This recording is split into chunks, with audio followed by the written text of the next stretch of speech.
Alors, on va continuer notre étude des regex avec les ancrages. Donc, les ancrages, essentiellement, on a la possibilité d'ancrer au début d'une ligne avec un chapeau, un accent circonflexe, d'ancrer à la fin d'une ligne avec un signe de dollar, d'ancrer au début ou à la fin d'un mot avec un backslash petit b, et ou d'ancrer ni au début ni à la fin d'un mot avec un backslash grand B. Donc, pour ce qui est le début d'une ligne, on voit ici un exemple là, parlant avec un chapeau avec 3 petits points. On voit que ça matche les débuts de ligne.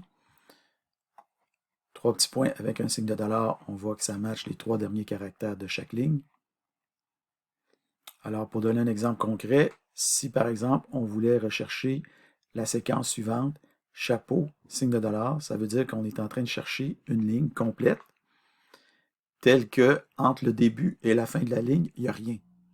Autrement dit, on cherche les lignes vides. Donc, on voit ici qu'on obtient 137 lignes vides, alors que pour le deuxième cas ici, c'est une autre façon de chercher le nombre de lignes vides, où est-ce qu'on cherche les lignes où il y a au moins un caractère. On fait le V pour chercher l'inverse, donc ça donne les lignes où il n'y a aucun caractère. Il y en a 137. Maintenant, l'ancrage B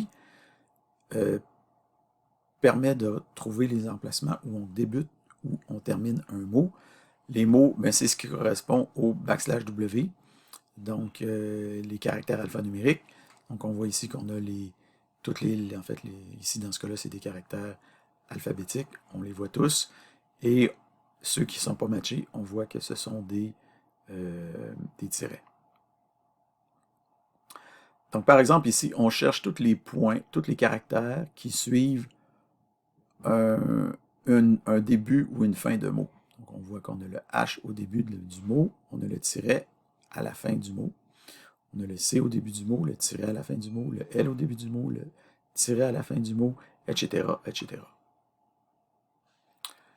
En guise de deuxième exemple, on cherche les lettres, donc backslash W, les alphanumériques, qui suivent le début ou la fin d'un mot. Évidemment, à la fin d'un mot, il n'y aura pas un alphanumérique qui suit la fin d'un mot. Ça, c'est sûr et certain. Donc, ça va nécessairement être un alphanumérique qui suit le début d'un mot. Donc, ça, autrement dit, ça matche les débuts de mots. Okay? Donc, on voit ici la première lettre A, C, L, N, A, N, etc.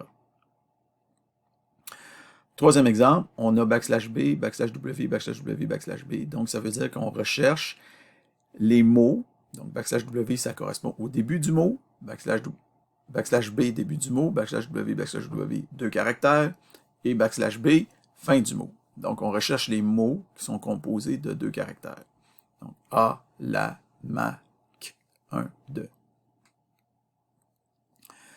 Maintenant, l'ancrage grand B fait l'inverse de l'ancrage petit b. Donc, on voit que l'ancrage petit b, c'est début du mot, fin du mot, début du mot, fin du mot.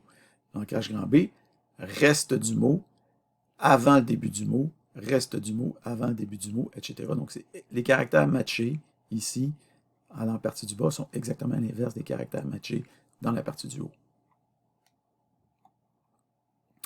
Donc, pour donner un exemple concret, on va rechercher tous les mots qui se terminent par le suffixe version.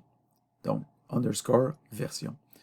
Donc, comment on peut faire ça? On peut utiliser le pattern suivant. Donc, on veut que le mot se termine par version. Donc, on fait un backslash B pour dire que c'est la fin du mot à cette place-là. Donc, on a version et on termine le mot à cet emplacement-là. Par contre, ici, on met un backslash grand B pour dire qu'à cet emplacement-là spécifique, on veut que le mot soit en train de se continuer. Okay? Donc, on ne veut pas que ce soit le début du mot. On veut que le mot soit en train de se continuer. Donc, pour cette raison-là, on met un backslash grand B.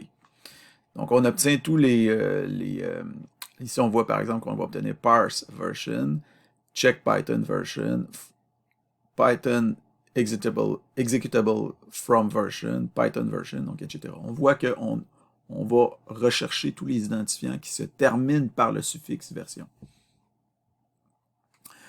On va rajouter maintenant une option supplémentaire dans grep qui s'appelle l'option -o.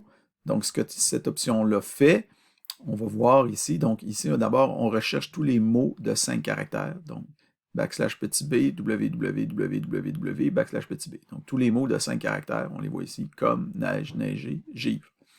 Maintenant, si on utilise l'option petit o, alors qu'est-ce qu'on affiche? On affiche uniquement les matchs, sans le contexte des lignes où les matchs se produisent. Et si jamais on a 3 matchs par une ligne, comme ici, comme, neige, neiger, ben, les matchs s'affichent sur des lignes différentes, comme, neige, neiger, givre. Autrement dit, ça nous donne tous les matchs qu'on a dans notre texte. Et uniquement les matchs. Et voilà.